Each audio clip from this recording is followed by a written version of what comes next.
Well, good afternoon. My name is Dr. George Ed Bennett, and I get to be the pastor here. Welcome to the Reno First United Methodist Church.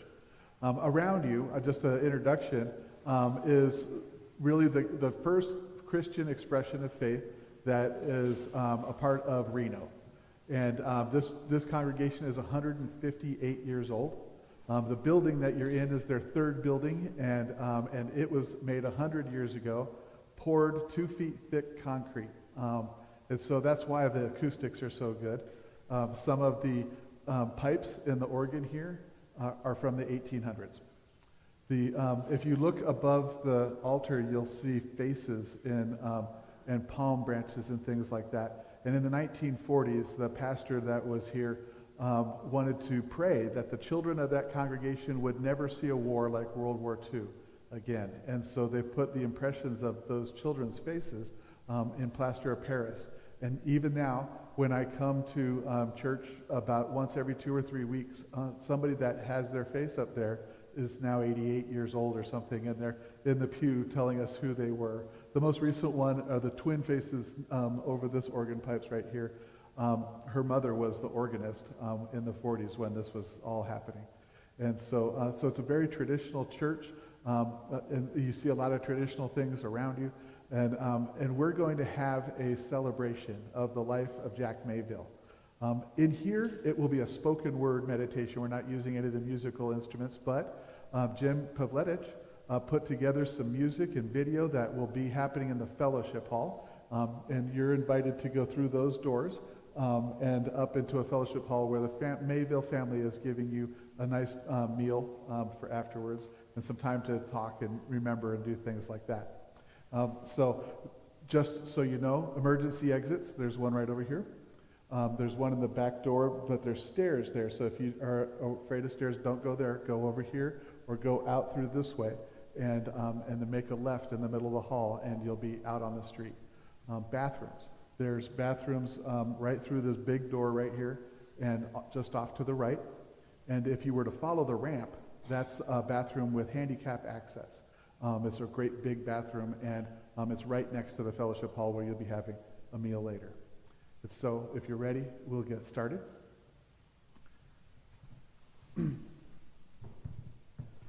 There is this bulletin that's in the back, and toward the end of the service, I will ask you to join me in prayer, the Lord's Prayer. If you don't know it, it's written in that bulletin. If you do know it, just follow right along with us. But what I'll do as the pastor is speak well of God, usher in prayers and poetry and things of that nature. But what you'll hear from the family and friends and all you all is the stories of Jack's life. Some of you have had prepared things and you'll be speaking from the lectern, and some of you will just think of something you want to say and I'll bring you a microphone. And here's the other thing that's going on. There's cameras all over in our sanctuary because we broadcast everything that we do here. And we have a YouTube channel, Reno First UMC, on the YouTube channel. If you're in the family right now, it's unlikely that you'll remember everything that was said today. And so this will last on our YouTube channel as long as you want it to. And that way you can go back and listen to what people have had to say. If you are in the witness protection program and you don't want to be on camera, there is a safe spot, but it's up in the balcony. And so you just go right up there and hang out and enjoy everything, and you won't ever be on camera. And so we just want to make sure that you knew that this was being broadcast, that it will be remembered, and people will hear about it again. So with that said, let's take an attitude of prayer. And I'll begin with the traditional words in a Methodist service. Dying, Christ destroyed our death. Rising, Christ restored our life. Christ will come again in glory. As in baptism, Jack Mayville put on Christ. So in Christ may Jack be clothed in glory. Here and now, dear friends, we are God's children, and what we shall be has not yet been revealed. But we know that when he appears, we shall be like him, for we shall see him as he is. Those who have this hope purify themselves as Christ is pure. Jesus said, I am the resurrection and I am the life. And those who believe in me, even though they die, yet shall they live. And whoever lives and believes in me shall never die. I am the Alpha and the Omega, the beginning and the end, the first and the last. I died, and behold, I am alive forevermore. And I hold the keys of hell and death. Because I live, you shall live also. So friends, we have gathered here to praise God, to witness to our faith as we celebrate the life of Jack Mayville. We come together in grief, acknowledging our human loss. May God grant us grace, that in pain we find comfort, in sorrow, hope, in death, resurrection. On days of remembrance, it's important to draw deeply upon the hope we find in community. Some of that hope is found in poetry. I have a poem from an 11th century rabbi and a physician whose name was Yehuda Halevi. He lived through a time that was originally the golden age of Judaism in the Spanish peninsula, but then it became a time of torment where people were persecuted. And he wrote this about death. "'Tis a fearful thing to love what death can touch. A fearful thing to love, to hope, to dream, to be and oh to lose. A thing for fools this, and a holy thing to love. For your life has lived in me, and your laugh once lifted me, and your word was gift to me. To remember this brings painful joy. 'Tis a human thing, love, a holy thing, to love what death has touched." We gather here today with hearts that are full of memory, full of gratitude, full of sorrow, and yes, full of love. We come to celebrate the life of William J. Mayville, who, as many of you knew him, Jack, a man who lived with purpose, with compassion, and with joy, and with a spirit that couldn't be confined to just one label, father or husband or brother, grandfather, friend, servant. He was all of these and more. Jack was known for his ability to serve our community as a mental health professional, and for his passion for deep sea diving, and for his contagious laugh. Some said giggle, right? So when I heard from the family some of the stories that they're telling about Jack, this piece of scripture came to me, and it's from the book of Psalms, Psalm 100. "Make a joyful noise to the Lord, all the earth. Worship the Lord with gladness. Come into his presence with singing. Know that the Lord is God. It is he that made us, and we are his. We are his people and the sheep of his pasture. Enter his gates with thanksgiving and his courts with praise. Give thanks to him and bless his name. For the Lord is good. His steadfast love endures forever, and his faithfulness to all generations." This is a word of scripture for all of us. We have a short list of people who have planned to share their memories of Jack. And if during this time you hear something in their remarks that reminds you of a story you're inspired to tell, I'm going to bring a microphone to you if you're not already planned to speak. And that will allow you to say a short memory of whatever you'd like to add to the service. And so, but to begin with, we're going to start with mixing up the list, just shuffling it from the way it looks in your bulletin. And the first one will be Eric Mayville. Would you come on up to the lectern right over there?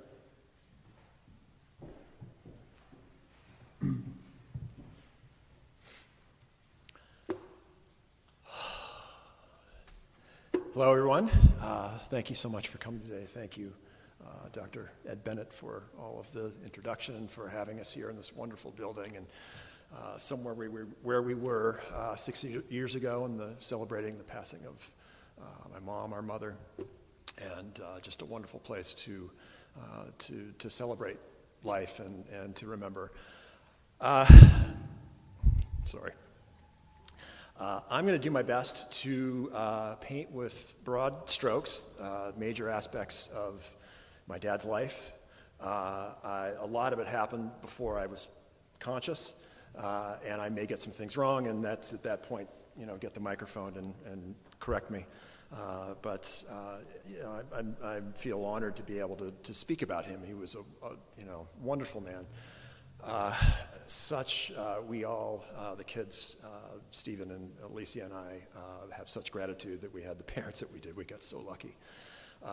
He was, our dad was he was a good father, good professional, good friend. He just made everything really easy for us and for those around him. And it makes it really hard to say goodbye to him for that reason. But he lived a very long, productive, loving life, 87 years. He made it, and he once told me sometime in his early 40s, and I don't know how this came up, but I was obviously very young, and said that if he felt that he had lived essentially a blessed life, and that if he had to go tomorrow for some reason, that he could do that and feel full and complete. And that was in his 40s, so he got 40 some more years, and how fortunate is that? So I'll do my best to encapsulate and again, broad strokes, hit some of the main facets of his life, and hopefully I don't screw too much up. Probably shouldn't have said screw up. Yeah. He was born William John in 1938. Went by Jack his entire life, as far as I know. He was born to William Clayton and Lois Kennedy, William Clayton Mayville and Lois Kennedy, and they were remarkable people. His mother, Dad's sister, Luana, in particular, very vibrant, personable, loving people who had very large personalities. Laughed a whole lot. His mother, Lois, had a very distinctive, loud laugh that she would sometimes, I think, feel a little bit self-conscious about. She'd cover her mouth quickly as though she'd laughed too loudly, like there's such a thing. And of course, those who knew Dad know that he had a distinctive laugh. He loved to laugh, and I think a lot of it, the embodiment of that laugh came from her. His father was a loving guy and loved us kids, and it was always a joy to see all of the Southern California family. His dad was a little bit more reserved, a little bit more stoic, but nonetheless loved everyone around him, and he came up in this type of environment, and he said to me within the last couple of months, he wasn't able to speak about a whole lot at any length, but he did say that he would spend a lot of time thinking about his parents and how lucky he was to have good parents, and that he was grateful for that. And they were great parents, but they had these distinct personalities that really pulled people in. And that was him. He really did pull people in. He liked his time by himself, but he couldn't help but pull people in, and that became very clear at the end part of his life. He grew up in Southern California. He loved the ocean there. He loved the outdoors. He loved ocean life, and he loved where he was. He grew up raised Catholic. He went to St. Francis High School, which was a new high school at the time, in La Cañada, nearby La Cañada. He lived in Montrose, was born in Fullerton, spent most of his formative years in California. His lifelong friend, Dennis Harper, who couldn't be here today but may be watching, told me that at St. Francis, he and Dad were very strong in football and spitwads. And for those of you who were under 50, a spitwad was the preferred disruption of the 1950s ne'er-do-well. Apparently they're still using them. I had a brief discussion with my son the other day. But point is, he's a little mischievous. There were also some stories about him getting into some tussles at times with people for righteous causes. But some of the point of that was that he wasn't maybe an academic first, he came to it, and that that weighed on him a little bit as he moved through his way through graduate school and into his professional life. He was also an accomplished baseball player. He played semi-professional baseball briefly, even faced Don Drysdale at one point, a Hall of Fame pitcher for the Brooklyn and Los Angeles Dodgers. And I think that it was that experience that if he had any ideas about pursuing professional baseball, I think that kind of put things into perspective for him when he faced Don Drysdale. Suddenly it was one of the more harrowing experiences that he had in his baseball career. But he grew up happily. He grew up as an athlete. He grew up in the outdoors in Southern California, and grew up, with this love of people. And he either began or thought very seriously about going into seminary just out of high school. He may have actually briefly enrolled in Fuller Theological Seminary in nearby Pasadena. He ended up not doing that, but that was kind of the early idea that he was going to pursue a career in human service. So we went to the Marines next, different type of human service, from 1956 to 1958. And there he was also an athlete. He played football, he boxed. He broke his nose 4 or 5 times, and this gave his nose kind of a distinctive appearance and flexibility in the end of it. It was fun to sit on his lap as a kid and depress his nose, which depressed a little too easily, but he seemed to enjoy that. One of the biggest things about the military, it had a lasting positive impact on his education. The GI Bill paid for every last bit of his education, which started in junior college at El Camino in Torrance, and then off to Michigan, where his grandfather had grown up. And I'm not exactly sure of the connection as to why he felt to go back to Michigan, other than he had some roots there. His father had played. Our grandpa had played football for Eastern Michigan University, but hadn't graduated. But he went to Eastern Michigan, got his bachelor's degree, and began working as a technician, a mental health technician at the University of Michigan Neuropsychiatric Institute in the mid-1960s. And it's there where he met our mother, April Lee Longenecker, and he saw her. I think he told us a couple of years ago when we were talking about her memorial that he saw her during a shift change and thought that she was really friendly. She was smiling at him, and he thought in his sort of self-deprecating way that she was just smiling at him just because she was friendly. And well, it turned out she liked him, and they married a couple of years later on the campus of the University of Michigan. And then off they went together, and the direction they went together was him aspiring to be a psychologist. And but he didn't have a whole lot of confidence in his ability to do that at that time. He had as he called it, an academic inferiority complex, which he said that our mother helped him out with a great bit. He doubted himself, she didn't doubt him, and pushed him forward. And forward he went. He went to the university. He went to Western Michigan University in the late 1960s, which was no one really knew it at the time, it seems, in talking to some of his colleagues who were actually here during that time. But it was the birthplace of a type of science-based psychology, applied behavior analysis. There were all kinds of seminal figures at Western Michigan at this time, where these small cohorts of students were learning about this revolutionary new application of psychology that was responsible for turning around the lives of people who were really, really, really in trouble. And it was there that he had a mentor named Bill Hopkins, who ended up being a very seminal figure in behavior analysis, but was also very benevolent and very interested in guidance, and took him under his wing, saw that he had the academic inferiority complex, and really helped him develop the confidence that he needed to go forward. And Bill was around for a while in our house.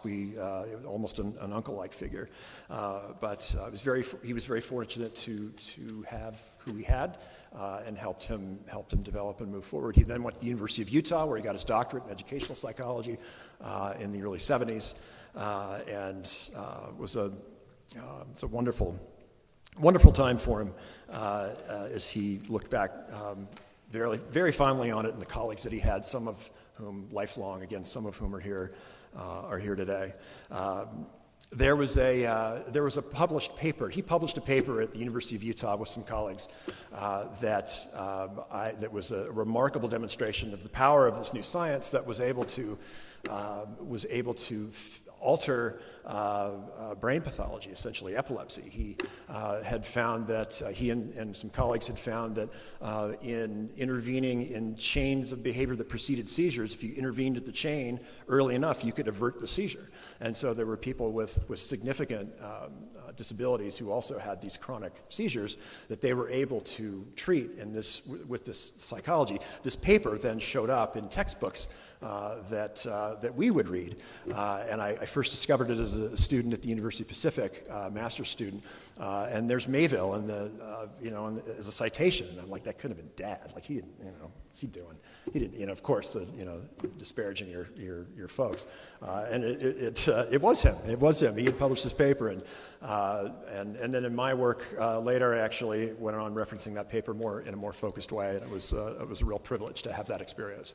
That was something to have that. Behavioral psychology was a large part of our upbringing. It had to be. I mean, it's once you know it, you just apply it wherever you are. It's just the way you live, and it was the way that we lived, and it was the way that our mom and our father raised us. And there were there's some pretty distinctive examples of this in our upbringing. One of the techniques of changing behavior positively, known as timeout. Everybody probably knows what that is. It had some more innocuous and maybe more positive titles that had come to be known by reflection time, cool down time, time to get to think about just to think about things. In our house, it mixed with the parlance of the 1970s. It became time to get it together. So we would be asked if we needed to go to our timeout to go get it together. Why don't you go get it together? It being our mental health, we had to go get it together. And we would go to the room and then very quickly announce loudly that we had it together, usually unconvincingly. But that was a memory that's going to take throughout the rest of life. But these things worked. They worked. They raised us, and our parents raised us happily. Another modeling and role playing was another one. I had some problems with bullying in elementary school, and so Dad did some role playing with me in an assertiveness training type of style. Here's the way you handle the bullies, and it was very direct communication and very stepwise and logical. Curiously, it ended with some of his military boxing training that I was to then, if everything nothing else worked, then this is what you do. You hit them here, and then you hit them here. Fortunately, I didn't get to that far, at least not in that context. But it was something to be raised with that, and especially looking back on it. And it really, I feel like it worked really well. It really helped us, live very, very happy, well-adjusted childhoods, and was very, very grateful for that. A couple of his main roles in adulthood, he was obviously a professional. He was a mental health professional. That was probably the primary. It was, I think, from his perspective, it was obviously his occupation, his job. I don't know that he looked at it as that's all that it was. He did it for almost 50 years. And he seemed to love it, and he loved the connection that he had in helping people. He loved the connection with his colleagues. He was very big on connection, and people who he was helped by felt that also. In people coming forth after finding about his passing, there were some quotes and people talking about how he was helped, and one quote was, "Your dad changed and helped so many lives and personally picked my soul up out of the gutter and showed me how to have a life. Forgive myself and move on." So that was a lot of what he did. He helped people with a range of difficulties, from small temporary adjustments to suicidality. And he loved it. He did it until he couldn't. And then I think he still wanted to do it. But it was a big part of who he was, and he made a big impression on us as kids, and Stephen and I followed him into mental health. He helped me find graduate schools. He had colleagues who were at the University of Pacific, where we both went in a master's program, and then led us to Louisiana State in behavioral psychology, and it was wonderful to have that connection to him. As a family person, as a husband, as a father and a grandfather, he was a very close partner with our mother. They would speak about all sorts of things, including professional experiences that they would frequently share. They had a very, very close parenting relationship and partnership, and it was extremely valuable, I know, to both of them. We were very much a child-rearing team, was his quote. And he just seemed, as a kid, obviously he had his human imperfections, but he just seemed perfect to me. And I just didn't see how I could go on and maybe be a father without doing some of the things that he did. I then, in entering into high school, played freshman football. I thought, well, if I didn't, he played football, he did all these sporting things, I'd better do that too. It was a bad idea, but it was something that I felt almost a service I felt I needed to take on. He was just that large of a figure to us. He was an excellent guide through difficulties with relationships. He was that was as a mental health professional, and then bringing that into his relationship with us it was very special to have been a part of that. A little bit about him, backing up a little bit about his physical presentation. As you can see on the programs, he was a handsome guy. He was athletic. He maintained his physical presence and physical shape throughout his life. He prided himself on that he was an athlete, and it was fortunate to be able to ride mountain bikes with him in the Sierras in his 70s. I was grateful that he took care of himself, and in that way he was always checking to make sure we were doing the same. You exercising? You working out? Okay. He was, which I'm grateful for now, having that value. But a handsome guy, very handsome guy, handsome all through his life. Is probably most exemplified in this picture of him when he was in his 20s, and a little bit of a potent physical presence, in that he was, I think, in some ways traditionally handsome. He had a smile. He smiled a lot. He laughed a lot of magnetism in that way. He also had large, deep-set eyes that, if he wasn't smiling, could be a little intense. And Sammy Davis Jr. noted this when he met him in 1980 or so. I don't know how this happened, but Dad met Sammy Davis Jr. and they talked for a little bit, and then at one point Sammy backed up and said something to the effect of, obviously it wasn't there, I don't have the direct quote, but said something to the effect of, "Those eyes, man, they're kind of freaking me out." Or something, "Those eyes, babe," or whatever Sammy Davis would have said. But that was, he handsome, very, very potent presentation, and fortunately he was very friendly and laughing frequently. Some other adult roles. He was a coach. He coached. He was a skiing instructor when we were part of the junior ski program.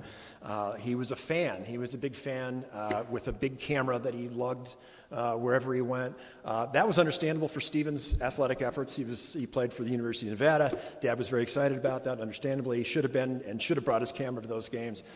He would do the same, though, for my various and sundry sporting efforts, which were much, much less impressive. But there he was with a large camera filming. Alicia who showed horses, and he would be there with the camera with her horse endeavors meets, do I call them? Sorry, it's really shows, horse shows, right? Horse shows. Anyway, he was a great. He even went to a punk rock show that I played in once, and I knew he didn't want to be there. I played drums for a while, but there he was with his camera, and bearing it physically, the pain that was coming forth from that, but he was there nonetheless. One of his biggest adult roles, he was a scuba diver. He loved scuba. He channeled his love of the ocean that he had from a very young age into his love of the water in northern Nevada, and it started with a love of the Lake Tahoe. He had several boats. And he would, get up early and tow those boats up to Lake Tahoe, and we would get in them and drive across the lake. We'd go to Emerald Bay. We'd go to different places. And there are some of you in the crowd may have been a part of those trips. I think you were.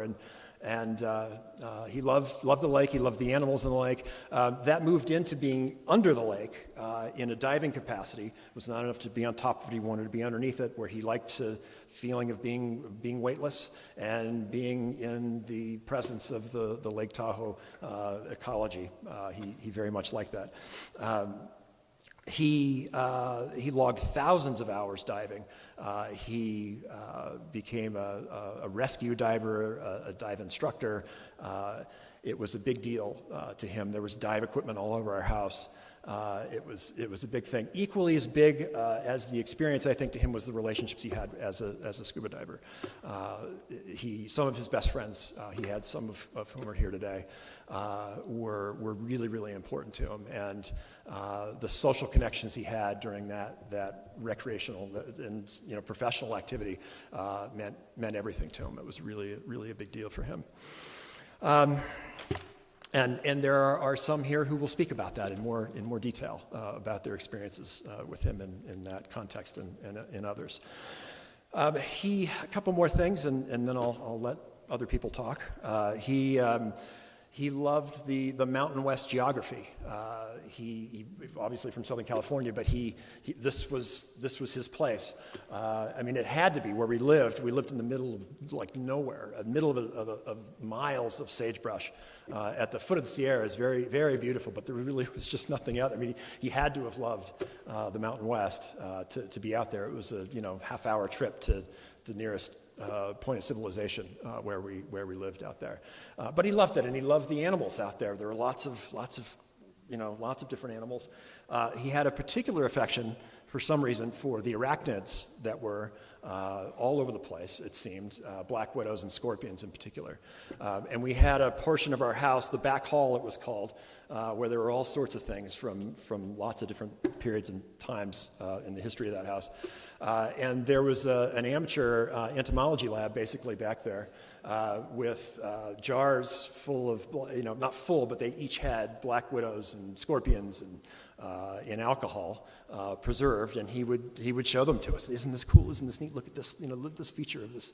Of the scorpion, and his love of the outdoors and animals, I think, impressed upon us all, and it's something I feel myself passing on to my kids, and I'm so grateful for. We were all affected by that. I think most impacted was probably Stephen, who took a love of the animals for sure. He was also, and those of you who know him now know that he's a good businessman. He's a wonderful, a gifted mental health professional, but it's not a but, and he's always been a good businessman. And I think as an 8-year-old, he recognized that he probably wasn't the only one with this sort of interest in the scorpions. There were other kids his age that probably had a similar interest, and that interest could probably be monetized.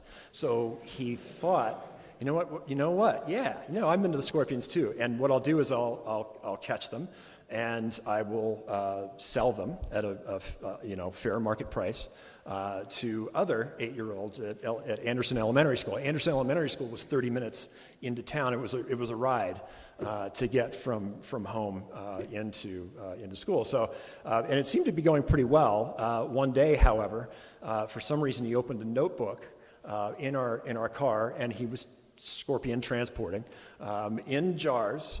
They were, of course, alive, not dead in alcohol. They were alive, the scorpions were. And somehow he opened a notebook, and there was a scorpion announcing himself in a howdy-do type of, for those of you who are Madagascar fans, type of moment. And there we all were, 3 of us in the back seat, and a scorpion who was, probably fairly confused as to what was happening. Dad could get angry, too. He had a very healthy emotional expression, range of emotions he was very good with, and he was very appropriate with anger, too. As Dad aged, and in particular as he declined, he, as I think all of you know, he had dementia. It was a milder form, but it was nonetheless impacting to him.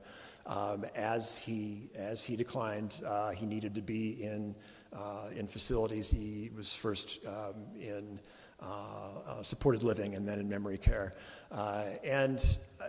He was fortunate to be in good places and to have lots of support. We were fortunate for that too. It was apparent that as he was falling away, the core elements of him were still very, very readily apparent. There were a lot of people that wanted to be around him. He didn't always want to be around them, but they wanted to be near him, and when they were around him, he was very open with them, and that was something that was very striking as I visited him in these homes. And there were a number of people who would be near him or want to eat lunch or dinner at his table. And the same was true of staff. And when he passed, talking to staff and letting them know that we needed to get his belongings, very pragmatic stuff. They all seemed to be pretty impacted, and I think that's a certain amount of that is their job, but a lot of it also felt like that he had touched them, and even though he wasn't able to connect as he was in the past, he still was very much. That was still very much a part of him. There wasn't much left, but that part was still very potent part of him. And in talking with him too, he wasn't able to say much, but he was very consistently expressing that he was very proud of his kids. He was proud of his grandkids. He loved everybody, and he was always very consistent in that. It's hard to come to terms with the end of someone like that. He was a special person. We're very, very lucky that we had him for so long, of course, but it's still very hard to say goodbye to him. One of our relatives on our mom's side said recently, her quote was of he and our mom, they were a glowing beacon for what spouses should be, parents should be, and human beings should be. I'm grateful that your mom and dad were in my life and in my family. What a supreme privilege and honor. We were very fortunate to have him. We take away from his passing a sense of love and a sense of joy and a sense of family and connection that we're so very fortunate to have had from him. Thank you.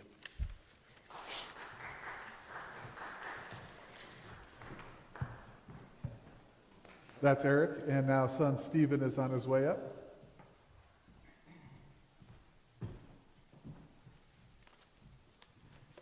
All right. Thank you, Eric. I mean, that was wonderful. He did that for Mom, too. He's kind of like the family historian, so very thorough and just wonderful, beautiful. So I'm going to be a bit more brief than that. Took some of my stories, too, so I'm going to have to should have thought of some other material when I was sitting there. But thank you, Dr. Bennett. We appreciate all your help in getting things coordinated. And Alicia, thank you for helping get things coordinated. Really, really appreciate it. Thank you all, spouses. Appreciate all the support here. And thank you all for coming. It's wonderful to see so many faces that are familiar. And some people I haven't seen in years. And it's just wonderful to see you. And it means a lot to all of us that you're here supporting us. So again, I'll be a bit more brief, but overwhelmingly, I think that again the feeling is gratitude for everything. I mean, both of our parents were wonderful people. My dad had a great life, and as Eric said, had a great impact on a lot of people. Led a really, really meaningful life. He developed helped cultivate a very supportive and loving environment for us. It was just a wonderful thing to grow up with them as parents, with both of them as parents. And just we had a great upbringing, lived in a great neighborhood. One of the first houses, I see some neighbors out here that so glad you came here. But it was just a wonderful setting, and we created so many great memories out there. And just felt, loved, supported, secure.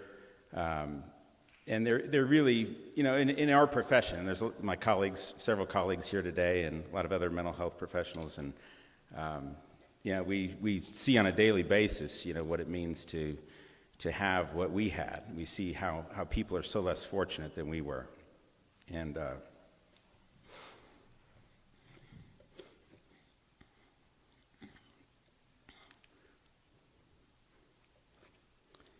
I had a supervisor one time, and he was more of a traditionally trained guy, and that means, there's kind of a focus on your childhood.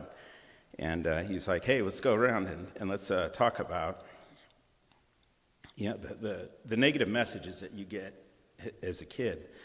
And came around to me, and it's like, hey, I'm good. Nothing bad happened. There's got to be something. I said, no, there's nothing at all. I had a wonderful childhood. And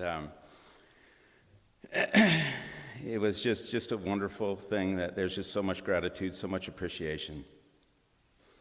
And dang, I'm getting old. I got to push my glasses down the end of my nose to see what I wrote down, keep me on track here.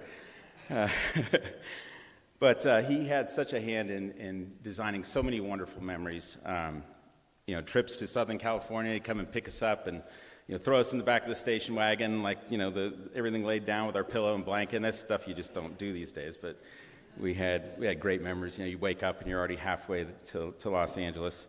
And we had such a great time with family. And other trips, too, going to the Sierras. And it was one of the places where I had just a wonderful experience out in Bridgeport, and got me turned on to fishing. And then when he saw that I was interested in that, he took me down to, we lived right, we were one of the last houses before a meadow, and then he'd have Galena Creek. And then he I didn't even know there were fish back there, and he went and pulled out a brook trout, and that was it for me. I was down there all the time, just spending so many hours in the meadows, and fishing, digging up my own worms if I needed to, and that stuck with me for a long time. And it's something now that I'm passed on to my kids. They're excited about it. So just so many wonderful memories growing up. And Eric talked about his love of sports. He really loved that. He loved to think of himself as an athlete, and he was a good athlete. And he would do things like with his boxing. He'd try to teach us boxing, and the way he would move his hands and bob his head is like, I'd just start laughing so hard I couldn't punch him. So I use that technique on my youngest, Will, now. So got to show him who the herd bull is. So, but he taught us a lot, and a lot about the outdoors, and obviously people will talk at length about his diving. He was so passionate about that. I got certified in diving. I didn't catch the bug like he had, but I had fun nonetheless, and had a great respect for what he loved to do. He just loved being there. He'd talk about the weightlessness and the creatures and how much he just loved that. And if he was going to go vacation somewhere where he could dive, that's where he needed to be. And our mom went along with it, and I think she liked it too. but he that's where he was going to go. He went to Italy though, in later years. But God, he had to be diving. But he loved to reference we as athletes, because that was something that he just was very proud of, that he could do that. And as Eric said, he had that camera, and that thing really was massive. He's not understating it. And I would look back up there when I was playing, I'd see him up, and it's like, man, it looks like the news crew is up sitting in the stands. It's like he could have got a front row seat. All he needed was a tripod to go down there, and they would have let him down.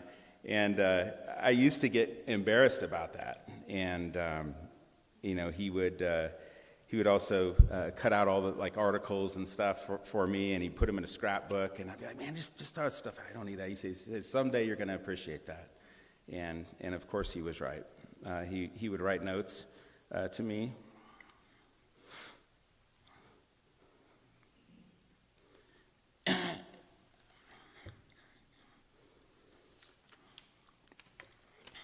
Before games,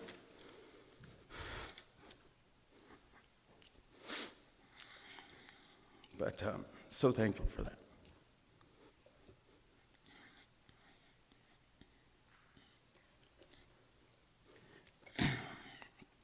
Obviously, you introduced us to our profession, And I'm so thankful he did. I honestly think that with kind of who I am and my personality characteristics, I don't know that I would have picked it on my own, but, but I'm so thankful he did. We'd hear him every now and then giving help to people over the phone and kind of pique your curiosity. Of course, he wouldn't tell us what was going on, but we knew there was something up. And there was a lot of talks about different things in the household, like reinforcement, positive reinforcement. I remember being like a surly teenager and saying, man, it's not all about reinforcement, because they would always talk about it, and it's appropriate communication and things of that nature. And probably my greatest introduction to behavioral principles came in high school, in my junior year of high school.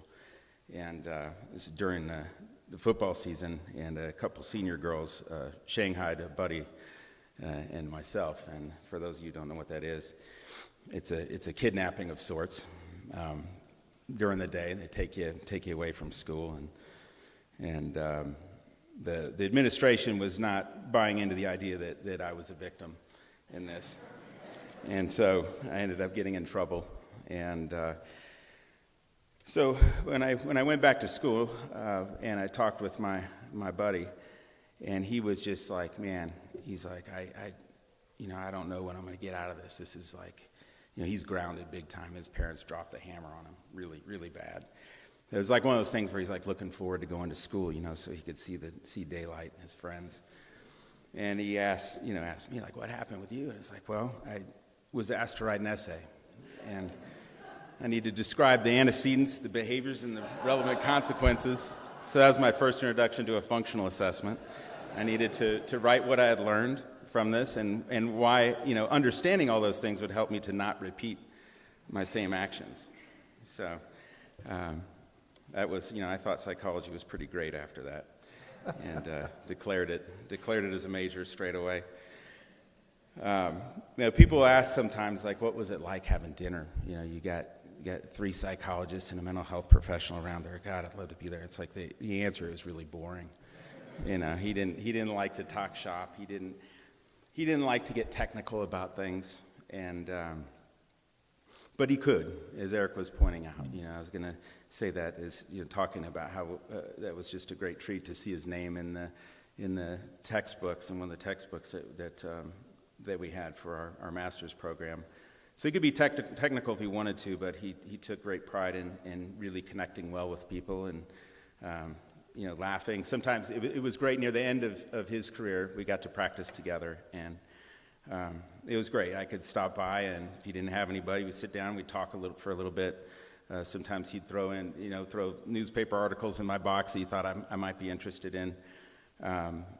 And sometimes we would, if we had somebody that, if I had someone needed marital therapy, I'd send them over to him and get a release and talk about things. And people just loved him. They just loved, his main tool is his relationship with other people. He really connected well with others. And I heard a lot from others about that. So he obviously played such a huge role in so many ways in my life and in the lives of other people. Again, provided us with just a wonderful foundation, and I'm just so incredibly thankful for that. And we have heard from quite a few people, and it's just been very touching to hear the words of people that he touched. He made a great contribution to his family and a great contribution to society, and so many thanks, Dad. You're loved, and you'll be missed.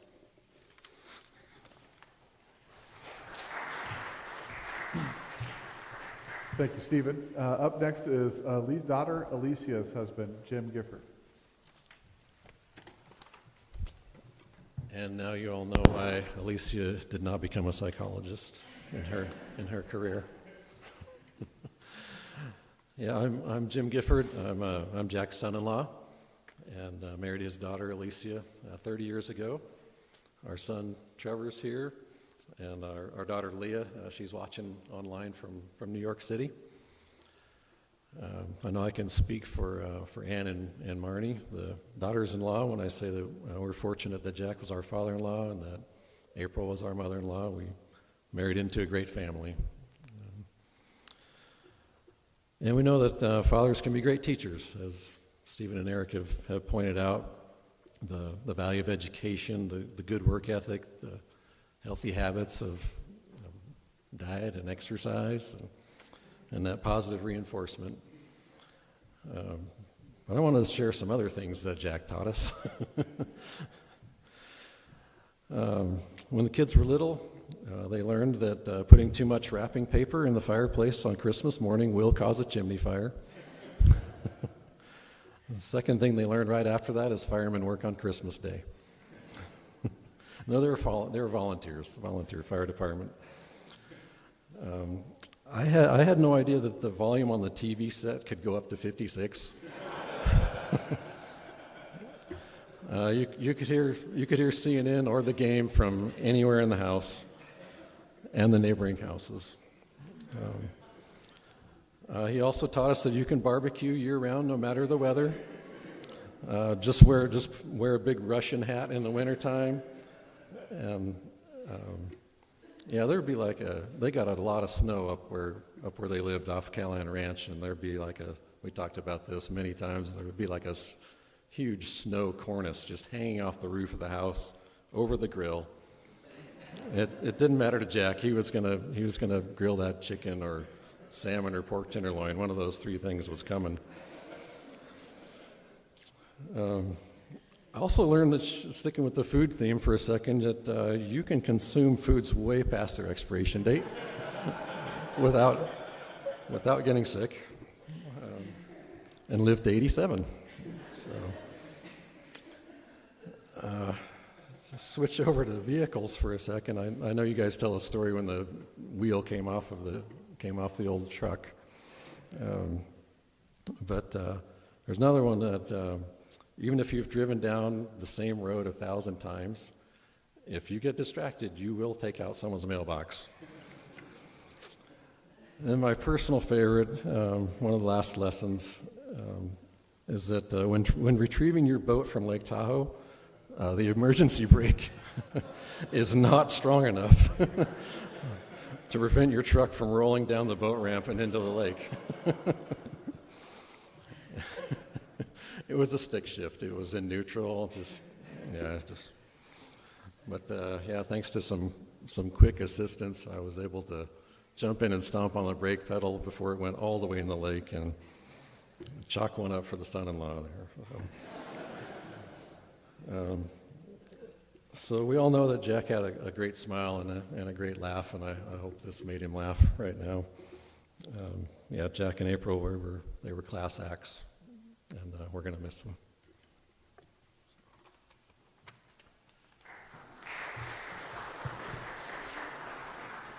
Thank you, Jim. We're going to continue with the Jims. We have Jim Pavletich, a good friend.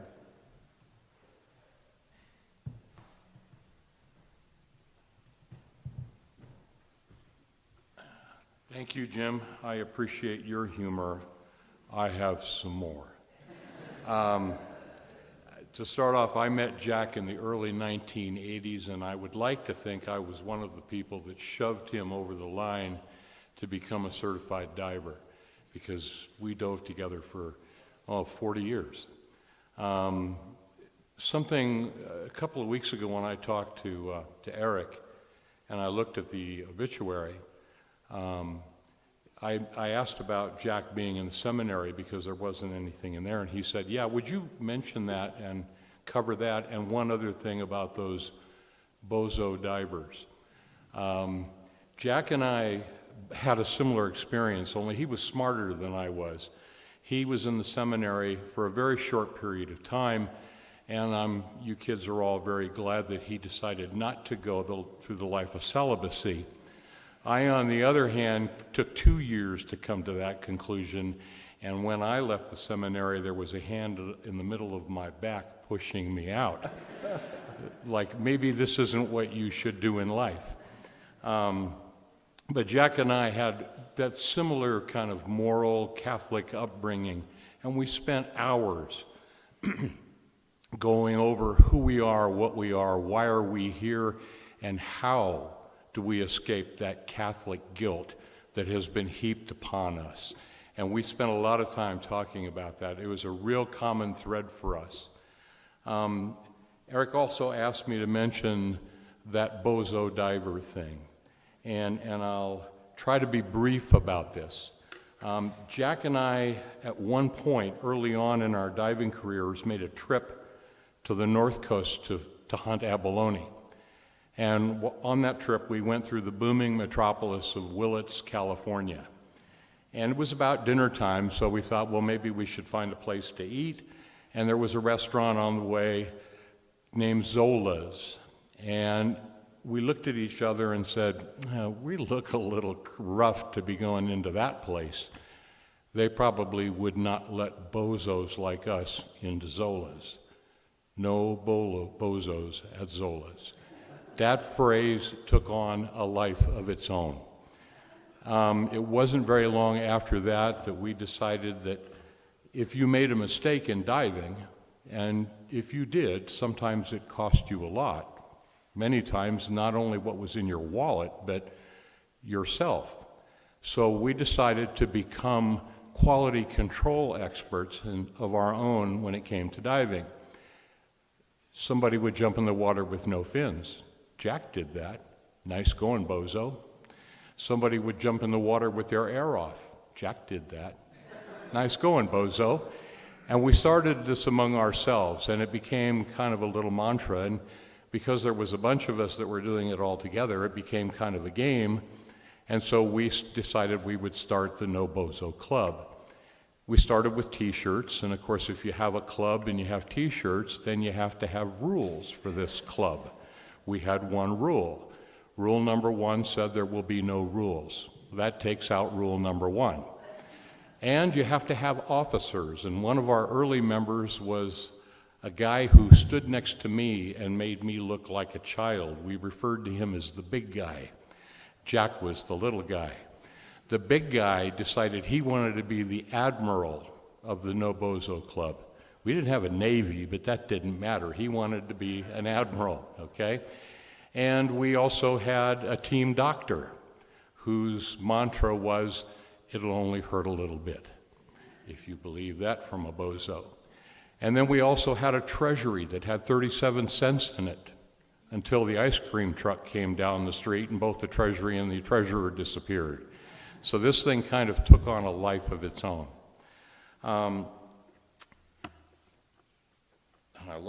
Just lost my train of thought on that. Okay, as a club, we also had to have initiation procedures or initiation rights. And if we caught you, you weren't voluntarily into our club, you were mandatorily brought into the club. And when we did, we actually had an initiation ceremony where you got your,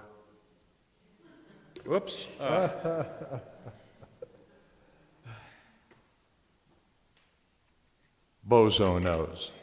And you would wear your bozo nose at any photo opportunity we had or any business functions. And every year we would meet and have what we called our monkey business meeting. And when you see the slideshow a little bit later, you'll see that this thing caught fire. At the end, in our officer cadre, there was a time when I missed a meeting. 2 or 3 of them got together and behind my back elected me as president. But through some clever political and legal moves, I was able to escape that role and pass it on to Jack. So Jack became our president and literally our figurehead for this group of crazy people who were just having a good time. And this is where Jack really came out, because he was a bit of a prankster and he loved what we were doing. We did such silly things as creating a line of clothes, which we were going to market, but it's tough to sell a pair of pants with 3 legs. We also were marketing some other things that had our unique stamp on it. These very, very designer-friendly carrying bags with our logo on it. Oops, upside down. So we had a lot of fun with this, really played with it a lot. At the end of after years of having this group grow, and really there must be 50, 60 people out there who are, at least that many who have joined the group, we decided that we would give everyone their own scuba jack. And this is a Jack-in-the-Box scuba diver figure. They're pretty hard to find right now, but what we did was we gave every diver one of these that they could put on their buoyancy compensator. And it becomes your best buddy. He never gets lost. You always know where he is. His equipment will never fail. You can even have a discussion with him and he won't talk back. And he won't hit you up for air. And this will appear in some of the pictures that you see in the slideshow. My joy was the fact that I got to dive with the real scuba jack. So, thank you for your time, and next person up is Chris? Chris. All right, go get him, buddy. Oh, I want to mention, after our remembrances here, there are 2 slideshows that I've set up in the meeting room with the food. The first one is a bit melancholic. It shows photos of the family, and it might even draw a small tear from you. The second one is a little bit more upbeat and has some of the crazy things that we caught on film over the years with Jack and April and the group. So, thank you.